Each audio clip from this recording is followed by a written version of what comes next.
Pastor Uche is very rich. Do you know how many cars he has? What do you expect when he has one of the biggest churches in this city with millions of members worldwide? I even heard he makes nothing less than 5 million naira every Sunday from tithes and offering. He's chosen by God, so it is expected he can never be poor again in life.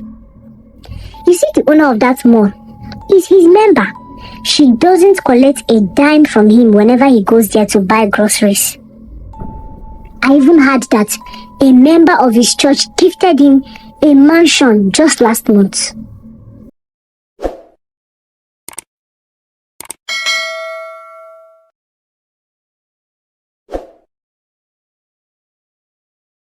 Once upon a time, in a city called Terra, there lived a pastor called Ozo, who was well known for his miraculous healing powers.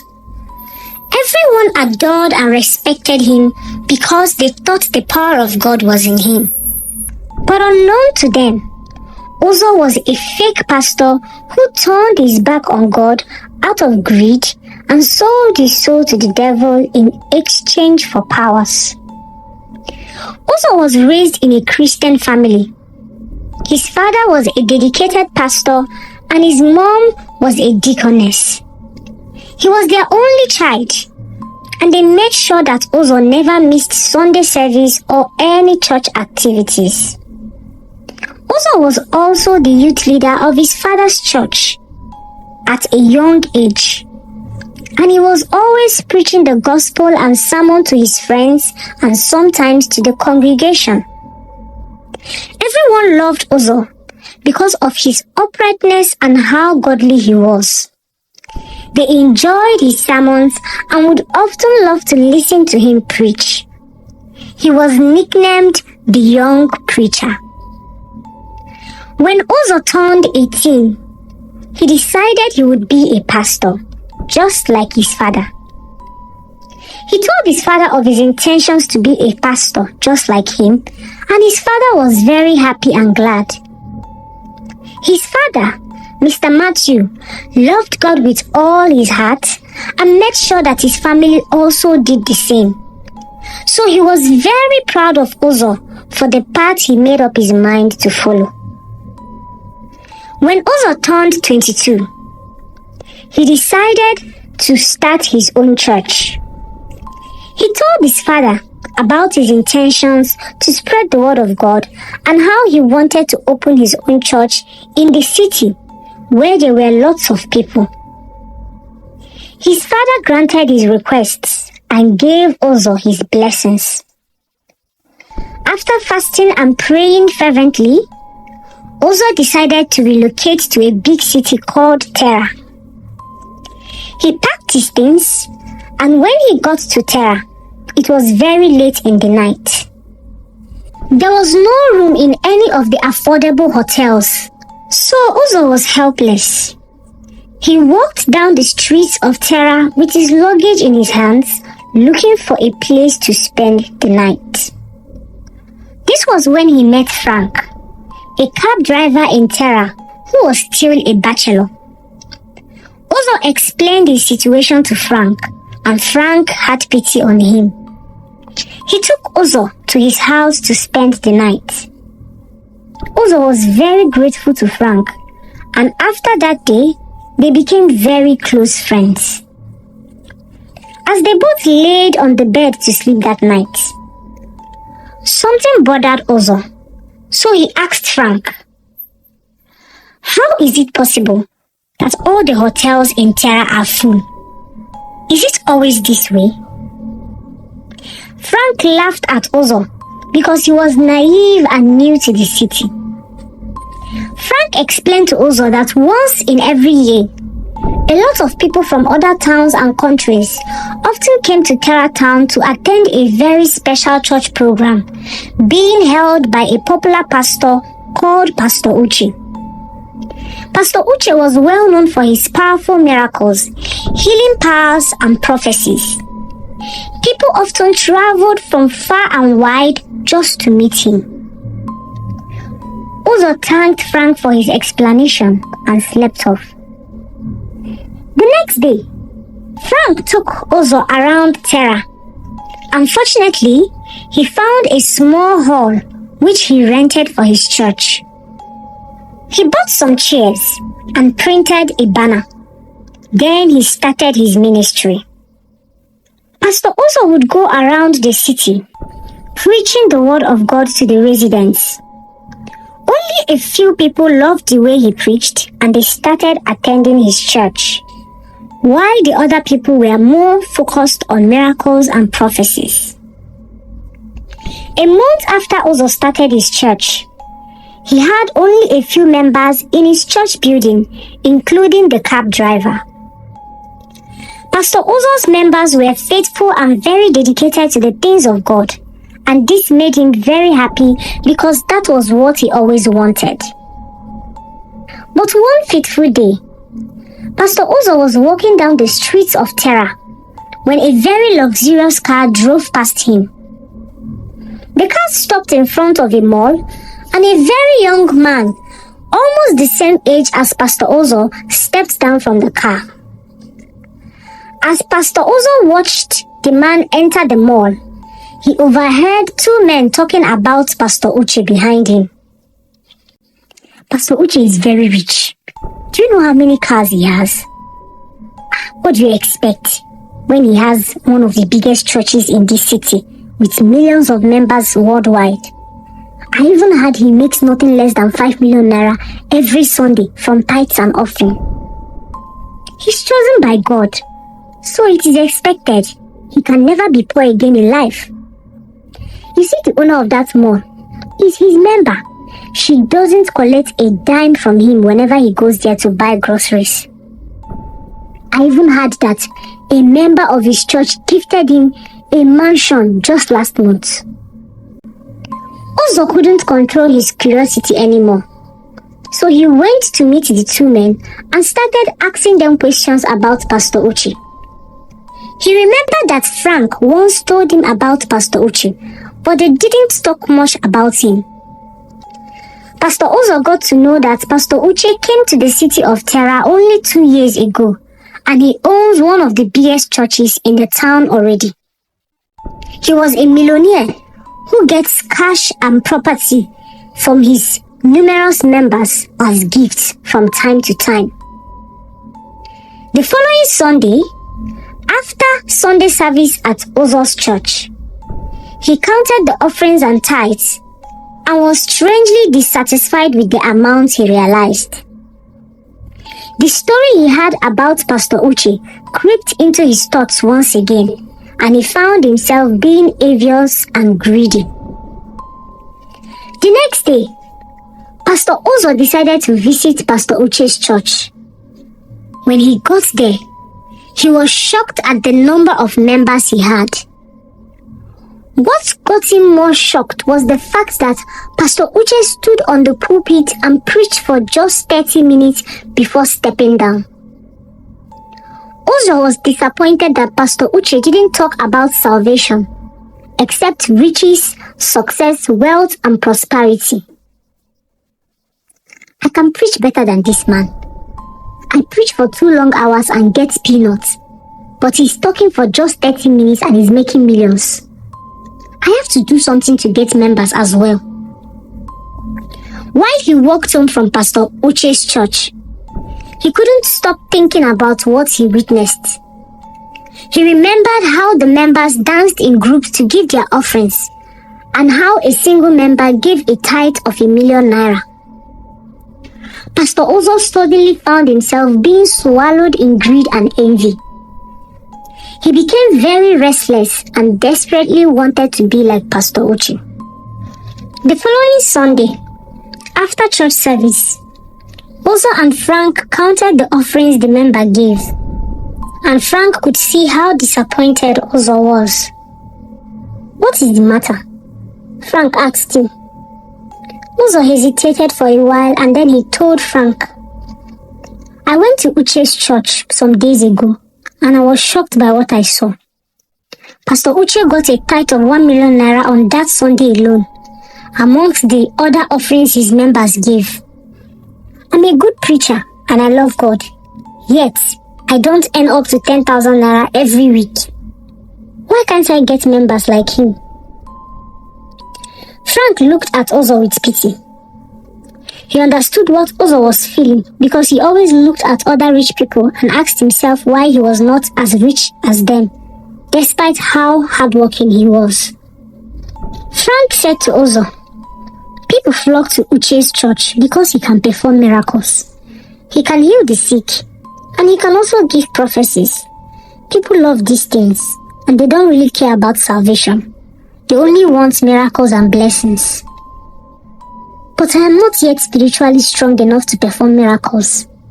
It takes the grace of God to heal the sick and give prophecy. Besides, the gospel is more about salvation and not just riches." Frank drew closer to Ozo. He looked left and right to be sure that there was no one else in the church except the both of them. "I know of a very powerful man called Baba Ijebu. He knows very much about the spiritual and human realm. I once carried him in my vehicle and we discussed for many hours about the spiritual realm. He's no ordinary man because he knows the secret of most prominent pastors. Whatever power and secrets you seek, he has the answers to them. I will invite him so that he will tell you what you need to do to know about spirituality and becoming a powerful man of God." Ozo suddenly shifted away from Frank. He couldn't believe his ears. "What are you saying? I should meet the devil for powers? Do you think the devil gives things for free? Haven't you learned anything from my sermons? Baba Ijebu is not the devil. He's just a gifted man who can communicate with the spirits. He knows so much about the spiritual realm and that's all. He will educate you on what to do to become a successful man of God. There's nothing fetish about this man at all." "Okay, if you say he's not fetish, then I would like to meet him. But make sure he is who you said he is." "Don't you trust my judgment anymore?" Frank replied. "I love God too, and I can't mislead you. We both want the same thing." Frank placed a call across to the man named Babi Jebu, and they made arrangements on the day and time that he would meet with Pastor Ozo. One hot Sunday afternoon after church service, Babi Jebu arrived at Ozo's church. He met Ozo and Frank sitting inside the church. They exchanged pleasantries and Baba Ijebu was offered a seat. Babi Ijebu began to tell them the secrets surrounding the miracles some men of God perform and how they obtain their powers. He brought out a container and showed them. Then he said to them, "With this container, you will be able to fetch water from a tree called a living tree. The tree looks like a human being with water flowing from its anus. Once you obtain this water and sprinkle it at the four corners of your church, any member who steps into your church will never leave your church no matter what you say or do to them. They will remain loyal to you until the end of time and worship you as their God." Then he brought out a second container with some red substance inside, and he told them, "This substance is called seer. Once you place it on your mouth and eyes, you will see visions, you will prophesy, and see beyond people's physical attributes.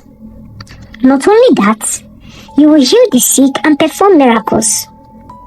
However, be aware that the miracles don't last. It is only temporal. If you heal a sick man today, after 2 weeks, he will become sick once again and become worse than he was before. They are just made to be a mirage. All these items will be handed over to you by our master, the guardian of the Lulu deity, who is at the 24th rank.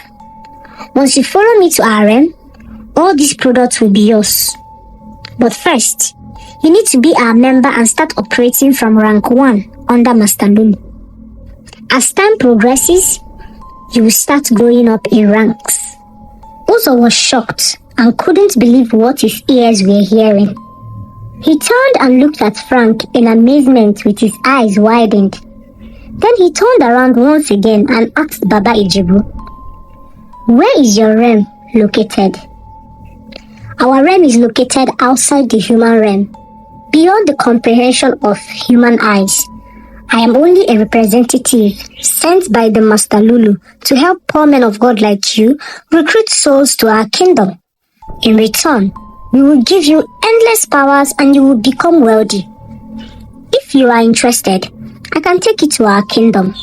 We have a gathering at the end of every month. When you come there, you will meet different big and prominent men of God. But you know there is no going back once you get there." Uzo was provoked by Baba Ijebu's last statement. His facial expression suddenly changed. Baba Ijebu noticed this and asked him, "Don't you want to be recognized as one of the biggest pastors in this city? Let us meet the master of Lulu. He would make that possible. If you can perform miracles and heal the sick, if you can give prophecies and predict the future, then the people of Terra would do anything to be a member of your church. Please count me out and don't ever tell me something like this again. I am not interested in serving any fetish god. I thought you were prescribing a herbal extract that can enhance my spirituality. Please leave my church." Uzo screamed, almost pushing Baba Ijebu out of his church. When Baba Ijebu saw how furious and unwilling Uzo was, he stood up and left the church. Uzo gave Frank some of the offering money as his salary for playing the instrument and also walked away in anger.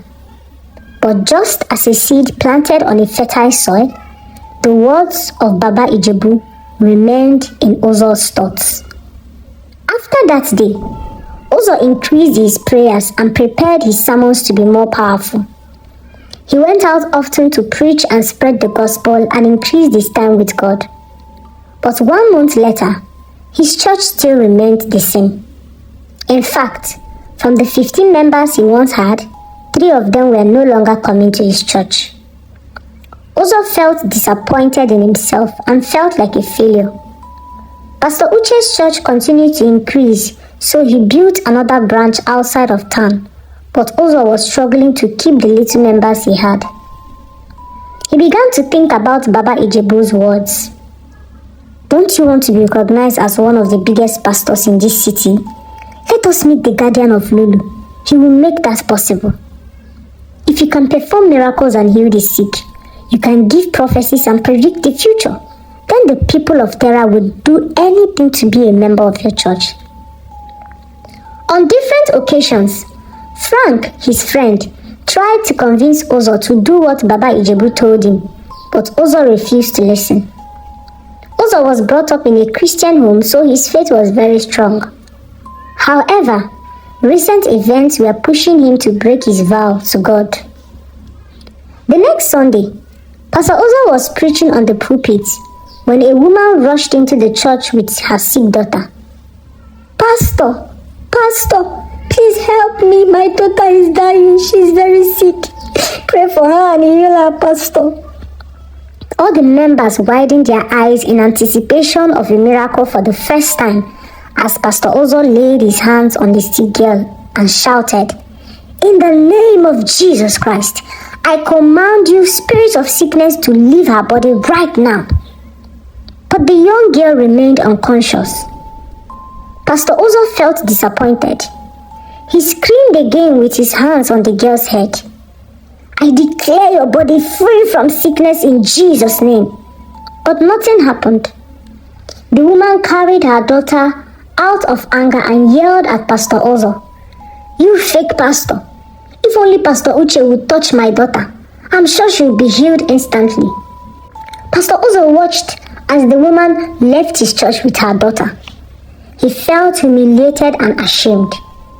Immediately, 2 of his members followed her behind. Pastor Uzo couldn't bear the shame. He quickly shared the grace and halted service for that day. Frank stood beside him. He watched everything unfold. And when everyone had left, Pastor Uzo sat down in one of the benches looking discouraged. Frank went to sit by him and told him once again, "You are not betraying God by meeting Baba Ijebu. You can bring more people to God using Baba Ijebu's power. Imagine how large your members would be if you can perform miracles. You're a good pastor, but that is not enough. Let Baba Ijebu help you. Or do you want to go back to your hometown in shame?" In that state of vulnerability, Pastor Ozor couldn't decline Frank's advice anymore. He was deeply discouraged and was ready to do anything to be like Pastor Oche. Pastor Ozor asked Frank to call Baba Ijebu and tell him he was ready to visit his realm and meet the guardian of Lulu. The next day, Baba Ijebu arrived at the church. He saw Pastor Ozor and Frank carrying bags as if they wanted to travel. Pastor Ozor and Frank thought it was going to be a long journey, so they carried some clothes needed for the journey. Baba Ijebu laughed at them and told them there was no need for the bags. It was already 4 o'clock in the evening, and Baba Ijebu told them that the journey was not a physical one, but a spiritual one. He told them to sit down inside the church and wait for an additional 4 hours when the door to the dark spiritual realm would be opened. This was when they could transit to the other realm. They sat quietly inside the church waiting for 4 hours, and after hours of waiting, it was finally getting dark. They anxiously waited for the clock to hit 8 p.m. Once it was 8 p.m. on the dot, Baba Ijebu stood up and asked them to follow him. Baba Ijebu moved to the wall on the pulpit and brought out a white chalk from his bag. He drew a round shape on the wall like a door, and immediately a portal was made on the wall. The wall opened and a very heavy cold wind blew from the entrance. On the other side of the portal, there was a dark forest with trees. Pastor Ozor and Frank were surprised, with chills running down their spine. They became scared, but Baba Ijebu told them not to be afraid, as there was nothing for them to worry about. Pastor Ozor and Frank had never seen anything like that in their entire life, so it made them really scared. Baba Ijebu led the way into the dark forest, and they followed him behind. They saw different kinds of trees. One had a mouth and eyes. Another tree had a human face, and another with its mouth wide open. It was a scary realm and so different from the human realm. It was a very dark and thick forest, but Ozor trusted Frank and Baba Ijebu. As they walked, Ozor tried to convince himself to go back, but he ignored the warnings in his heart.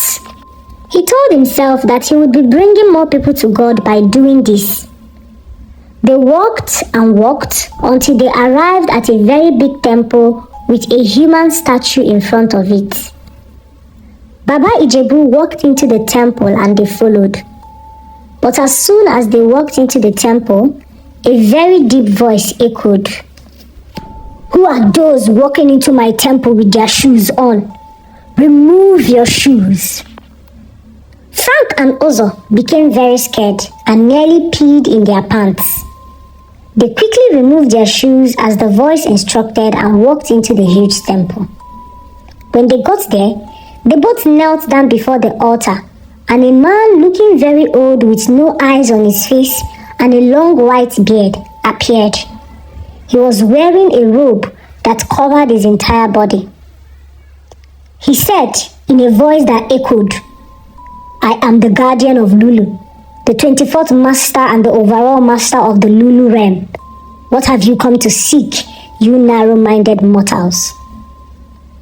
Baba Ijebu replied, "O master of the 24th, these are pastors who have come to seek your endless power to perform wonders. They have come to seek thy help, O master. They want to heal the sick, raise the dead, and prophesy. If you can grant them these wishes, they are willing to lay down their souls.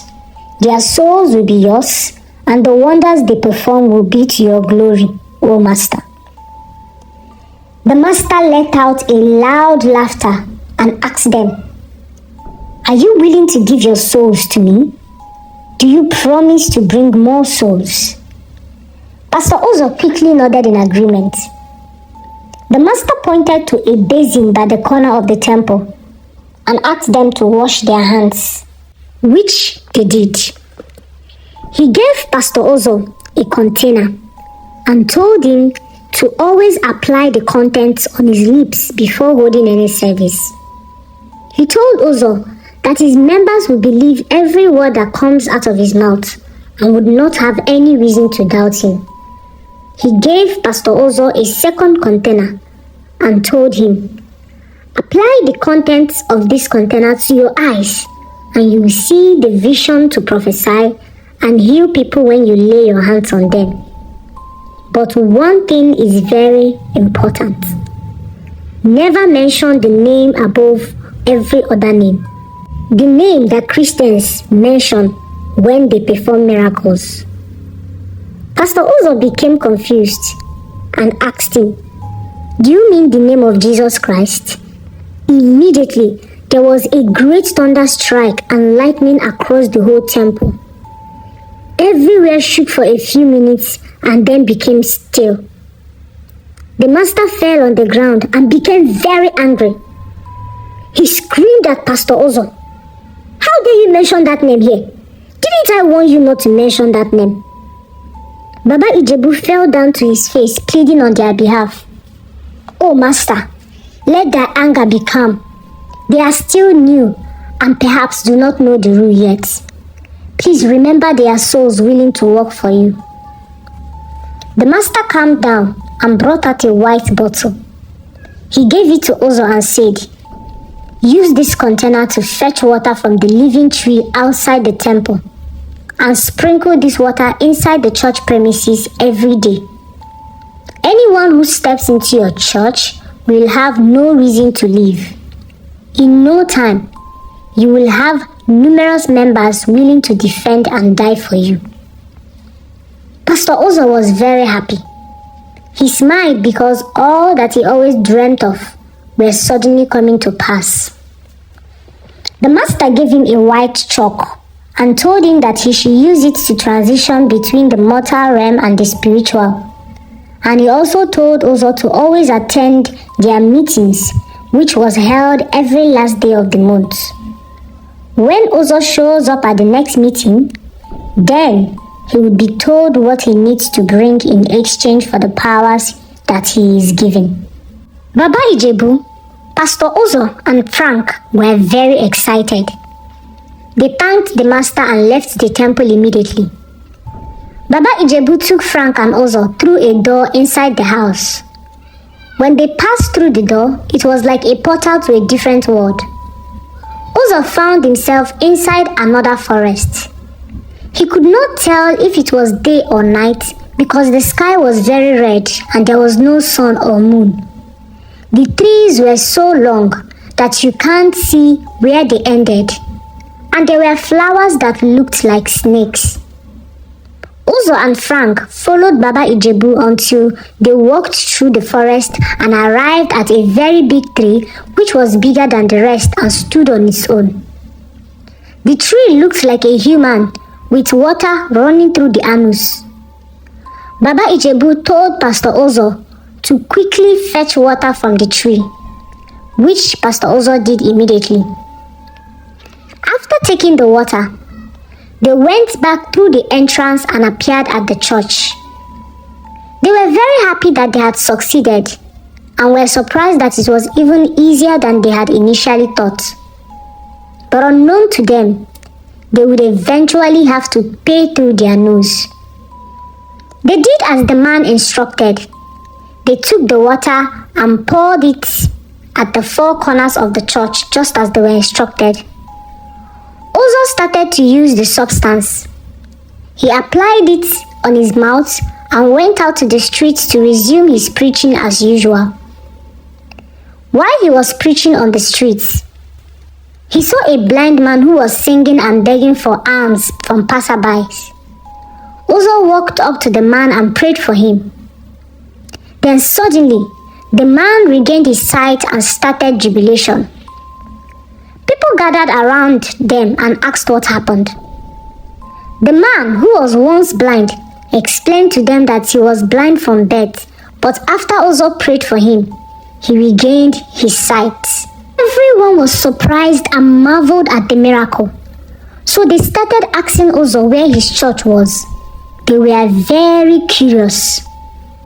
After this, Uzzah's church gained massive members to the extent that the seats in his church were not enough to accommodate the number of people who came to his church. People would stand outside the church just to listen to his preaching. Uzzah continued to perform miracles and signs and wonders, using the substance that the Grand Master gave to him. In just 3 weeks, Uzzah moved to a bigger hall and bought more chairs to accommodate his ever-growing members. When it was the end of the month, it was time for Uzzah to show up for the meeting, just like every other pastor, businessman, politician, prominent and influential man who came to Master Lulu to use their powers to excel in life. Uzzah drew a line on the wall just as the man had previously instructed, and a realm to the strange world was revealed once again. Then he went through. When he got to the meeting, Uzzah was shocked and marveled to see many men of God, including the ones he had never heard of and those he knew, top-ranking politicians as well as known entrepreneurs, just like Baba Ijebu said. When the meeting started, Uzzah was called to come outside for everyone to see him, since he was a new member. He needed to be familiar with the other existing members and giving some details, such as the things he would have to give in exchange for the powers they would receive from Lulu. While Uzzah stood and waited, the master consulted with Lulu, and after making some incantations, they told Uzzah that the price he had to pay for the power he would always get is a blood sacrifice. Every month, a member of his church would be sacrificed to Lulu, but the member would be sacrificed randomly, picked by Lulu and not Uzzah himself. Uzzah laughed at the price. He had previously felt it would be a very difficult price to pay. He told the man that he had no problem with that. Even if you want 2 members, go ahead, as long as my powers are intact. After the meeting, Uzzah continued preaching and performing miracles. He expanded his church from the small hall to a very big auditorium. He became well known and very wealthy, riding the latest expensive cars and going around town with security. One day, he decided that it was time for him to settle down. There was a member of his church called Ifeoma. She was the choir leader and was very beautiful. She also had a very nice and angelic voice.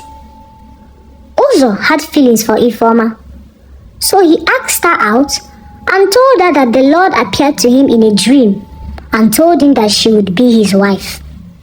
Ifeoma was very happy, because being Uzzah's wife meant that all the women in the church would see her as their mother and give her enough respect.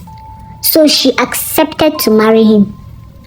They had a very expensive and elaborate wedding, which was the talk of town for a long time. 6 months after Uzzah started using the powers of Lulu to establish his ministry, a new member called Grace came to his church. She had been hearing of his powerful and spiritual gifts and decided to be his member. Grace was a very dedicated Christian and was very serious with the things of the Lord. She felt Uzzah was a genuine man of God with spiritual gifts from God himself. But unknown to her, he was the total opposite of everything she stood for. When she started worshiping in the church, she joined many departments in the church so she would serve God better. Uzzah saw how dedicated and serious Grace was about the things of God and decided to make her a deaconess in his church. However, at the end of the month, which Grace was appointed as a deaconess, during the meeting that Uzo had with the spiritual realm of Lulu for the renewal of his powers, Lulu picked Grace, the newly appointed deaconess, as the next member of his church to be sacrificed in exchange for his powers. When she was chosen, Lulu started afflicting her with all manner of sicknesses and setbacks in life. Each time Grace went for checkup in the hospital, the doctors would tell her that she was fine and her sickness wasn't a medical problem. She went to various hospitals for tests and scans, but they all told her she was fine and that their machines couldn't detect anything wrong with her. However, her health kept deteriorating rapidly. What will happen to Grace? Will Grace die from the sickness inflicted on her? Will she pay for the sins she knows nothing about with her own life? We will find out in the next episodes. Thank you for watching, and please don't forget to subscribe and like. Also share if you enjoyed this story.